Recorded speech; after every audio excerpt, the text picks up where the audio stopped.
You said you weren't called bossy so much as Decisive. outspoken. That's what it was. Yes. Very decisive, very direct and very decisive, but Yeah.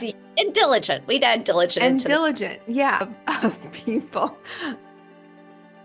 when you walk into the room, you are the boss because everyone is looking to you and is giving you their permission to speak on their behalf. Bossy is, great and is good.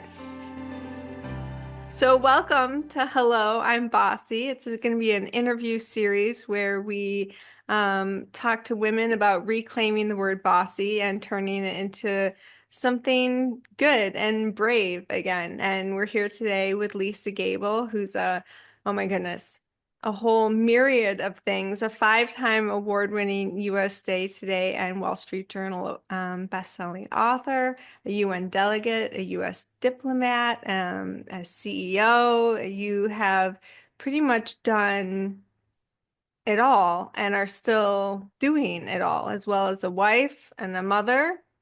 Um, so we're just so happy to have you today here talking to us about kind of how you came about being this bossy or outspoken or however you define your career, how you kind of gotten here, developed it. Well, thanks for having me. It's so much fun to be here, and I'm pleased to be part of your kickoff of such a fun topic. If you ask my sister from a very young age, I did not have a lot of tolerance for confusion. And so, where people would take a long time deciding what they were going to do, are we going to play with our Barbie dolls? We're going to go swimming today? Are we going out to ride our bikes? I usually was the one that would cut to the chase and go, okay, well, it's sunny outside. It's going to rain tomorrow, so we should ride the bikes today. Yeah. And once you begin throughout your life, basically ranking and rating what you do, evaluating all the variables that impact something, it becomes more crystal clear as to what your options are. Mhm. And some people may read that as bossy, and other people might just take it as focused. Yeah. And I find where people go in circles, and they do go in circles, and there's a lot of, twisting and turning and angst and hand-wringing, that somebody does have to step forward and say, okay, grab hands, we're leaping into the swimming pool right now. Yes, it's not perfect, but we've got to keep moving forward. Yeah. And you have a great story that I'm going to ask you to share about this, about when you were a UN diplomat, a US diplomat, and you had to go overseas. And if you don't mind sharing that story, I think that is such a great example of you having that, we think being bossy isn't being bratty. Being bossy is having a can-do attitude. And this story of yours is such a perfect example of a can-do attitude making it work. So, do you mind sharing that with us? Absolutely. It's one of my favorite stories, so I don't mind. I love telling it. I was named as the U.S. ambassador to the World Expo in Japan in 2005. And at the time that I was named, no one had really given me any background as to the history of expos. Mhm. And so I was plugging along as one will in your new job and continuing to move forward. And everything kept being just so damn difficult. It was so difficult. Every time I tried to get somebody to do something, they would throw up a wall. And Mhm. I truly could not determine what was going on. Um, what I did discover is that my predecessor had, and I knew a little bit about this, had been indicted for misuse of government funds. Basically, what had That's a happened is, problem. yes, as a U.S. ambassador, he'd set up a foreign bank account, and the FBI came over and said, Mr. Ambassador, you're not allowed to have your money sitting in a foreign bank account. And yet, when they came back 6 months later, not only did he still have the bank account, he'd hired all of his family, and the bank account had grown considerably. And when Colin Powell came into office in 2000, the United States made a decision to pull out of the expo that was supposed to be in Japan or in Germany that year. Mhm. And so when I was asked, it was truly because President Bush and President Koizumi had been walking down the beach together at the G8 in Georgia. And Koizumi said, "This is really important to us." Of course, President Bush knew nothing of the history. And Prime Minister Koizumi said, "Well, we'd like the United States to be there. We're just not going to have an excellent World Expo, World's Fair, if you're not present." Well, of course, we'll be present. So I get a phone call, run over to the White House, and I'm asked to if I'd had any work experience in Japan. And I had. I'd worked in Japan both for the US military as also for Intel Corporation. And then I was asked if I could raise money. Well, of course, I could raise money. I'd raised a couple $100,000 for George Bush's reelection campaign, as well as for a number of philanthropies. And the third question was, do you have any relationship to the current US ambassador, Howard Baker? And it turns out that Howard Baker was my brother-in-law's godfather. Oh, So I'm thinking, this is so cool. This is yeah. so perfect. Things are moving along. And so I take the job. And when I kept trying to get sworn in, because that evening we had a huge event with Colin Powell, who was Secretary of State, and myself, and Dr. Toyota, who was chairman of the board of Toyota and the ambassador from Japan to the United States, nobody could figure out how I could get sworn in.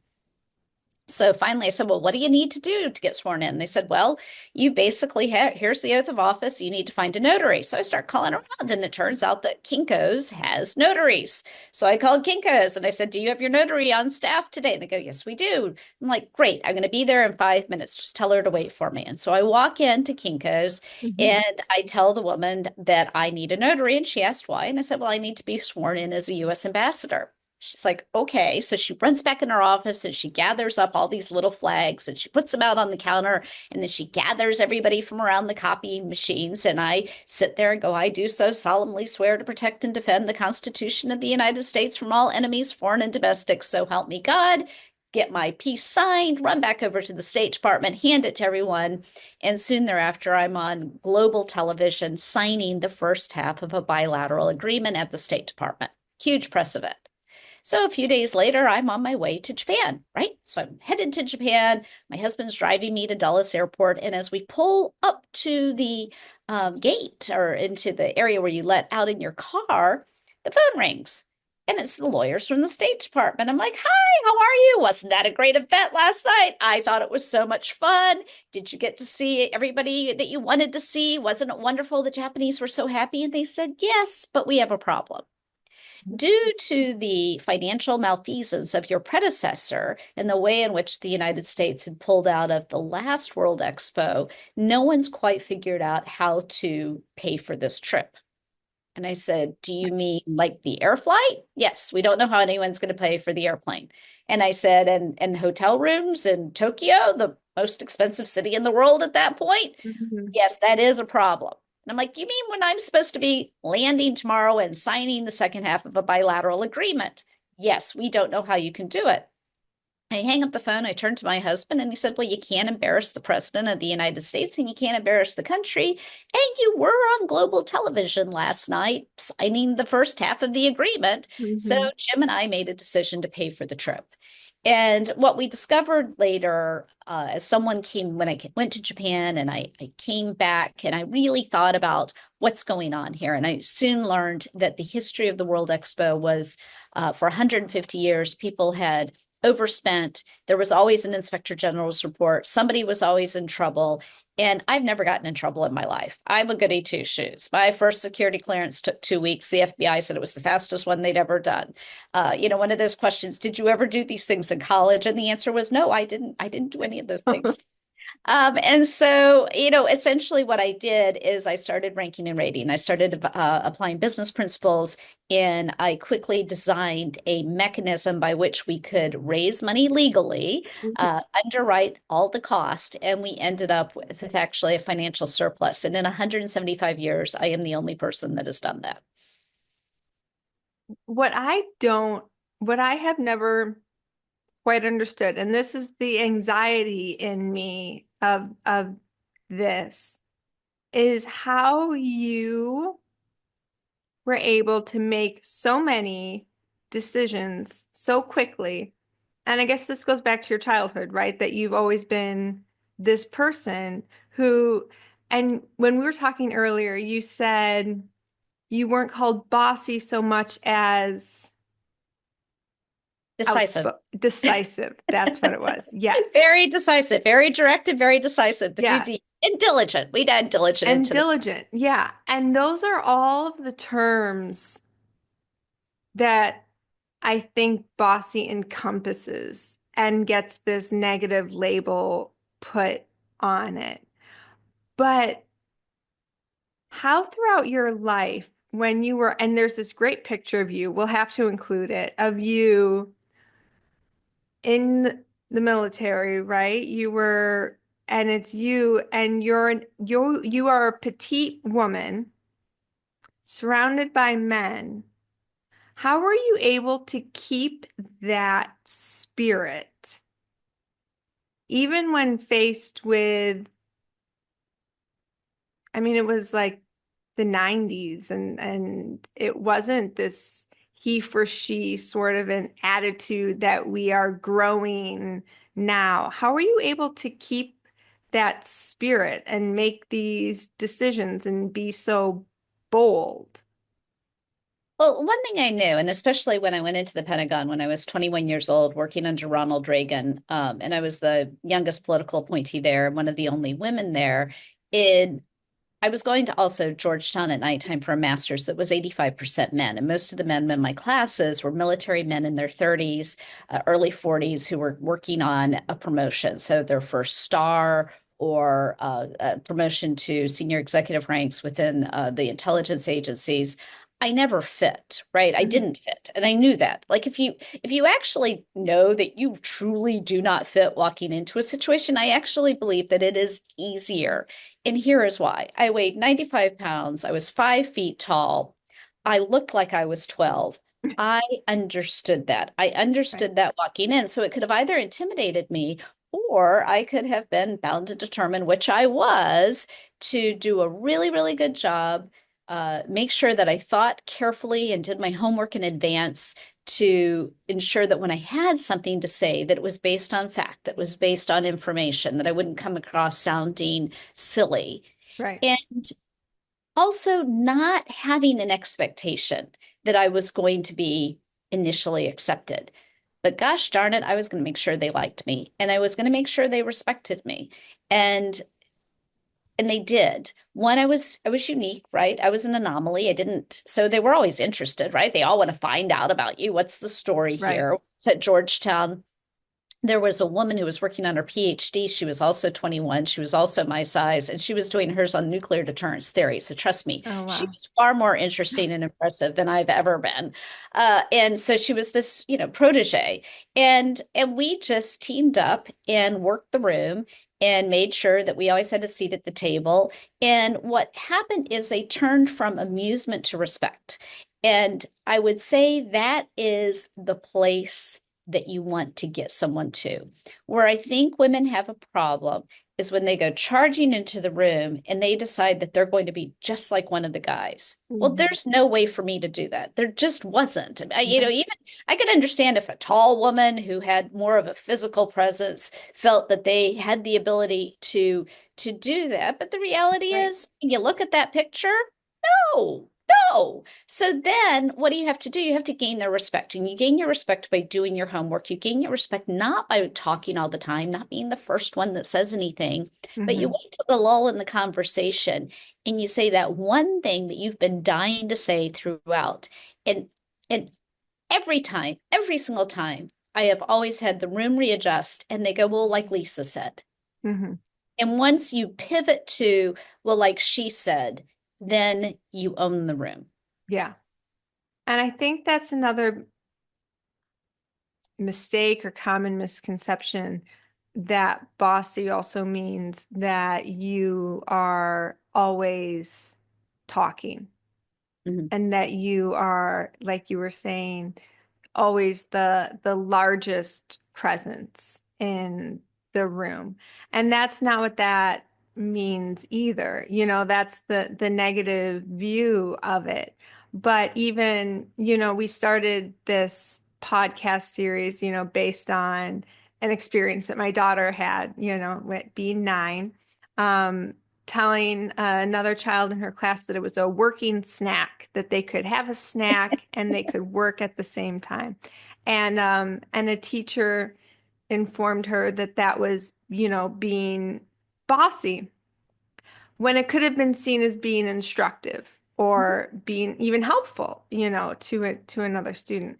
And I think that, you know, things get labeled and we get labeled and it as a woman you have to be very careful, I think sometimes of not being that, not getting that loud voice, that not even a loud voice, but that constant voice of overcompensating, when we can't, I am very blonde and I am, it's like the stereotype, right? I fit the stereotype. And so you have to, I think it's like what you said, you have to kind of own that and say, but I am also, all of these other things, and qualified in all of these other areas. But you have a daughter as well, and she's in her 20s, I believe, It's almost 27. almost 27. So how do you help instill some of these things in her? Because I have a feeling like she's very different than you, but also she seems to have the same spirit. Maybe it's the red hair that our daughters share. Um, but what do you teach her? What do you want to teach her about some of these lessons? I always try to teach her to think first before speaking. And that is what my dad taught me. I didn't do everything right. I very distinctly remember the things that I did that created problems. I actually do. I remember there was a situation in the Defense Department when I was there, and that I had a conversation with someone in the Secretary of Defense's office about something that was, it turned out in retrospect, it actually ended up in history books that perhaps was not a wise move by my boss. But I decided to protect myself by putting it in a memo and leaving it on everybody's desks. I was 21 years old. Right. Um, Yeah. that wasn't appropriate. And I remember talking to my dad about that situation. When Helen Ann and I speak, and she graduated a little bit at a young age, and then she worked for 4 years, and she's just gone back to graduate school. So she's working on her master's. But when she was working for a company and with a CEO, the one thing I did tell her, she served on a junior board. So she was like a junior board member for a big board. And things were going on the big board that she is correct. They weren't following the right levels of fiduciary management, and Hmm. their governance procedures had much that was lacking. Hmm. And so my sister and I both coached her on, you want to walk in with facts. You don't want to put it in front of everybody in a manner that they're going to lose face, right? That Chinese Right. theory that you don't want to ever make someone lose face, because once you do, you can't get them back. Yeah. And so instead, you have to do this through a series of advanced conversations with others that are going to be in the room, where you don't say, this is what's wrong, but instead you say, I noticed this and I don't quite understand it. Can you explain it to me? Should we be doing that? And through those coachings, we Yeah. did teach her a lot. And it's funny, she told me the other day that she was reflecting on something that she'd been kind of irritated with me about, but was in a new situation and harkened back to that moment and knew when to pull it back and reorganize how she was going to do her approach. Yeah. I think that reorganizing the approach and like you said, the taking the time. My grandpa, I have a picture of him behind me. He is my moral support always in these things. And he used to say, at meetings, be the quiet one because then you know everything that you know and you know everything that they know. And that is also being in its own way, the take charge of the atmosphere, like what you were saying, wait for the empty moment, wait for the perfect time to talk, and then say what you have to say. And I think saying it in a way that isn't losing face, maybe that isn't leaving the memo on the desk of people, um, is just really true. And that's what, I've been working on with my daughter as well, because now her and her friends are saying, well, Bossy is, great and is good. And you want to also say that, kind of what I was saying before, Bossy isn't bratty and Bossy isn't taking charge all the time of every situation. It's being like the boss of yourself and taking up as much space as you need to take up to get the job done that you need to get done. And I think you've always, in your stories, and you've worked under four presidents, I believe, you have managed to navigate the political scene as a woman, and your book Turnaround, speaks to this as well, taking companies that are in dire straits and helping to fix them or, adapt them. And that is taking the bossy atmosphere, you have to go in there and just be in charge right from the very beginning, or else nothing's going to get done.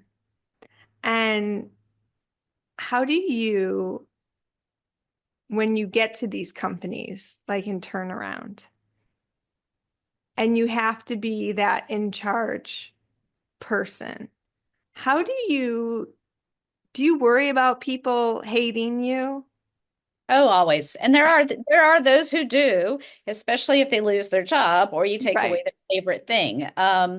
Eh, what I learned, and I learned it again in the hard way, is it helps to do shuttle diplomacy.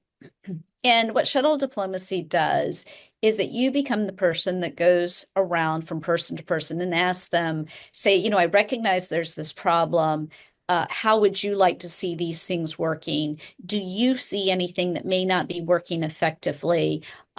Is there a way that we could make an adjustment that if we did it this way, would that meet your needs? Yeah. And and once you go and you become the person that sort of creates that data set that is reflective of the inputs of all the people that are impacted by the big decision, when you walk into the room, you are the boss because everyone is looking to you and is giving you their permission to speak on their behalf. But Mhm. you have to get that permission before you go into that room.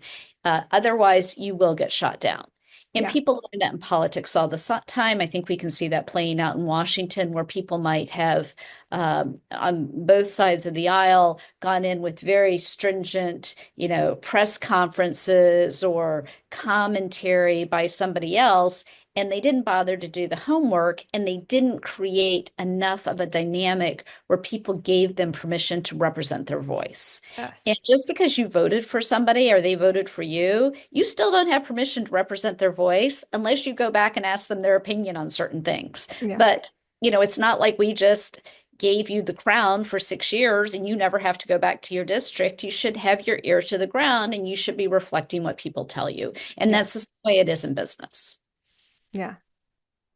Well, I appreciate so much you coming today and sharing some of these tips with us. And like I said, when sitting down thinking of people, of women that I admire and that I am lucky enough to have as a friend at this point, you were definitely one of the ones that I thought of, who exemplifies and helps other women learn how to how to really, I don't know how to say it other than really take up the space that they need to take up and to exemplify these courageous aspects of ourselves that we have within us and that we just need to draw on in order to be in charge enough of our of the hero, the heroine of our lives to get the things done that we need to get done.